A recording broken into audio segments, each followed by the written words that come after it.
What's going on, everybody? Here to talk about UBI, Universal Basic Income, Guaranteed Livable Income, or whatever other term you feel like throwing at it. Is it coming to Canada? Is it a good idea?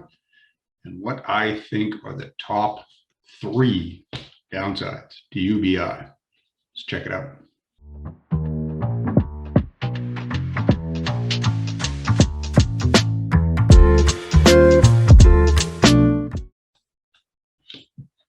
Okay, so UBI kind of started out gaining some traction last year before Trudeau called the election in August, and started with a bill from a Liberal MP, Julie Durowitz, and it was Bill C-273, an act to establish a national strategy for a guaranteed basic income.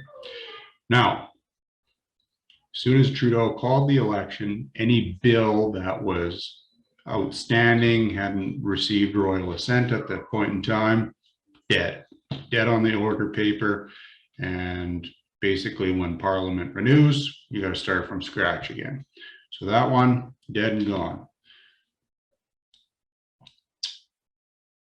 Move into the next Parliament sitting and bam, UBI is back again. 2 different routes too. So we've got Bill C-223, same thing, act to develop a national framework for a guaranteed livable basic income. This one was put forward by a Ms. Gazan. She is an NDP MP over in Manitoba. And then on the Senate side, we have Senate Bill S-233. Again, same thing, an act to develop the national framework for a guaranteed basic income. That was put forward by Senator Pate. So there's no specific details on the monthly amounts that would be attributed to Canadians through this. It's more so bills on either side of the house to force the government into kind of doing some legwork to come up with a plan on what a basic income would look like in Canada. So it would probably look at, obviously the monthly amounts paid out, maybe some integration into the existing benefit system. You would hope that if you're bringing in all these basic income amounts, that you would get rid of a whole bunch of these other credits and benefits that are currently making up the welfare state in Canada. So that's kind of where it's at. I know a lot of people have kind of suggested that $2,000 a month would kind of be the standard starting rate for the UBI. And that kind of leads into one major question. What is the cost of that? If every Canadian from 18 up got $2,000 a month, no strings attached, here's your $2,000, there's your basic income, we'll do away with some of these other credits. What is that going to cost? So the Fraser Institute did a study on this, and they said at $2,000 a month, similar to the CERB, annual payments, $24,000, no strings attached, annual price tag would reach $465 billion. Now you say, that's not too bad. We could probably take that on. It's a reasonable trade-off, bring people out of poverty, et cetera, et cetera. Well, if we have a look at the 2021 budget on the federal side, we spent $440 billion on everything. So is it feasible to bring in a UBI, even if you were to get rid of all of the other credits and handouts that the government provides?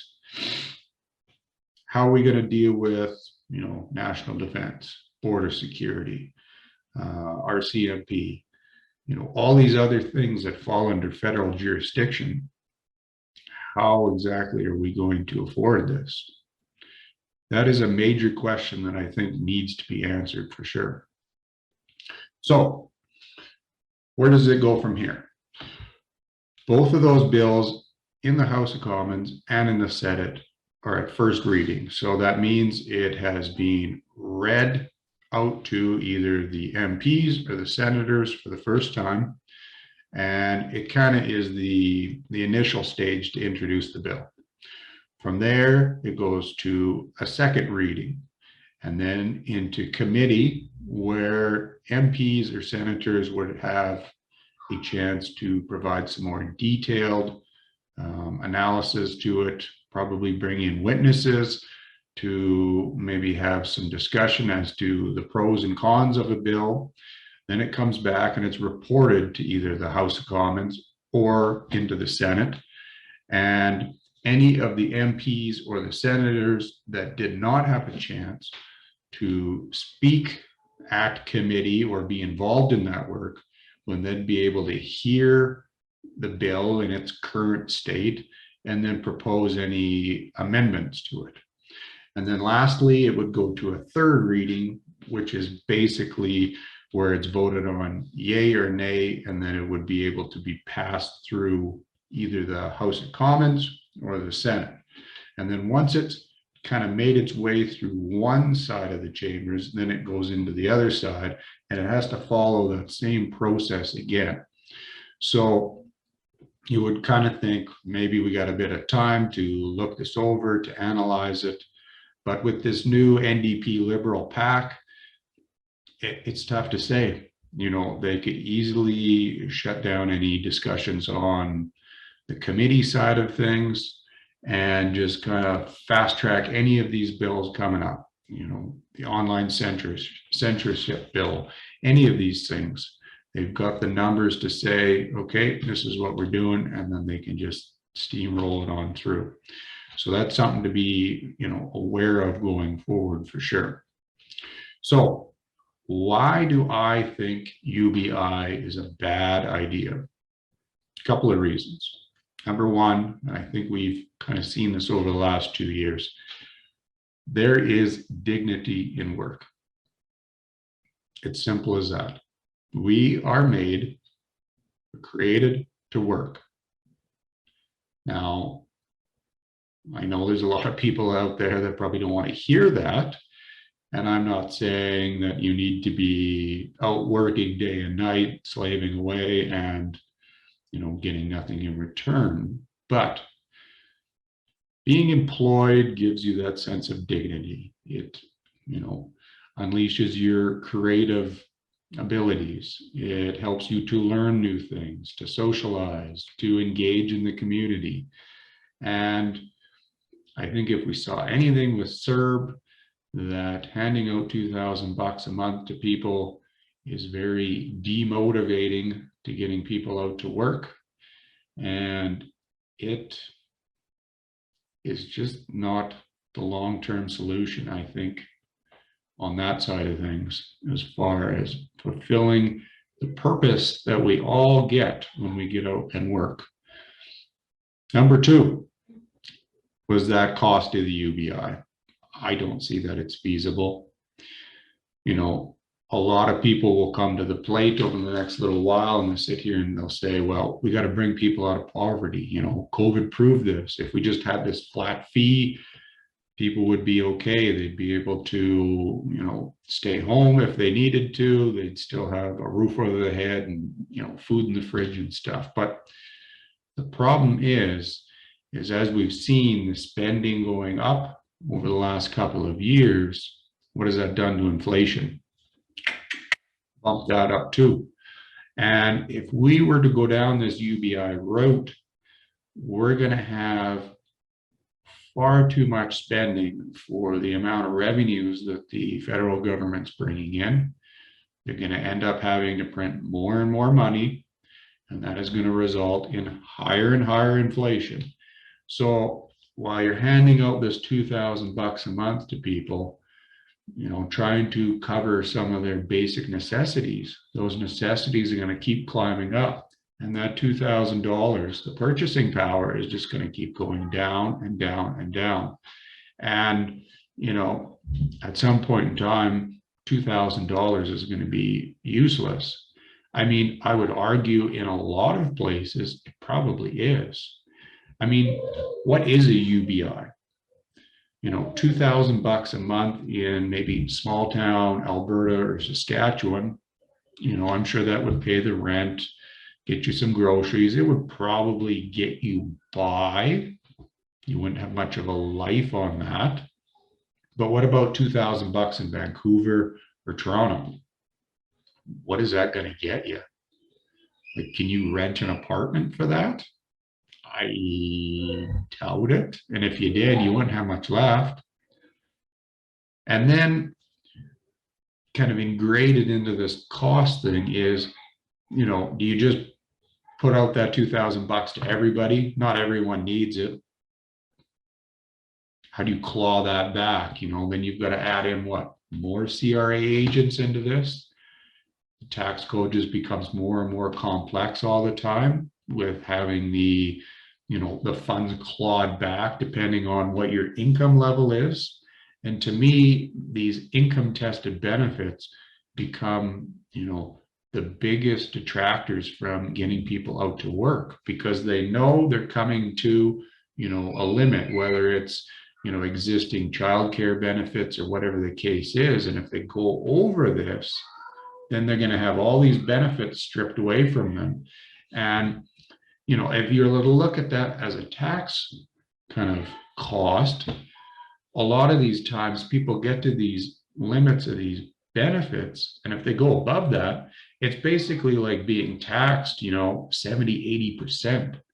And what is the motivation in that? Are you going to go and work that extra little bit if 80% of it's coming off the top? No, you're probably just going to stay at the benefit limit, collect that, and then you're stuck. And it becomes this whole dependence on the state. You're basically pigeonholed into staying in that lower bracket because the ability to jump from that lower level into the next bit of income there, it's just not reasonable. And then that brings me to the last point, is just the control aspect that comes with this. Now, we've seen over the last month that if you disagree with the state on, say for instance, their health mandates, and you get out and you protest, they freeze your bank account. So what happens if we go down the road here and we implement a UBI and you decide that what the government is doing is not correct? Do they just cut you off from that? I mean, these are questions that we probably wouldn't have had or discussed back in 2019, but they're realistic things that need to be addressed now. Like I said before, the more you have state control over people's lives, the bigger that dependency gets. And as technology morphs into what is very controllable by the state now, it becomes a very dangerous game that we play if we're affording the state so much control over what it would amount to our basic necessities in life. If you're not following along with the government narrative, do they freeze those payments down the road? It's definitely something to consider and keep in mind. It should be something part of the debate, that MPs and senators have going forward. Let's just hope it's afforded that time. So that's my take on UBI. Hope it was helpful. And check back soon for the next video, trying to keep looking at these bills, seeing what's coming down the pike, and kind of providing some information. Let me know your thoughts on UBI. Is it a good idea? Would it be good to replace a bunch of the programs, kind of merge all these credits into one. You know, there's lots of perspectives out there, and I think it's important to have a healthy debate on these things. It's not for me, for sure, but you know, there might be some people definitely on the other side of the aisle that say it would be a saving grace for a lot of people. So I think if we brought both discussions to the table, hash those out, and then went from there, that's the way we should be doing things in an open, you know, and free democracy. Let's just hope that these bills are afforded that time. So take care. Talk soon. Peace.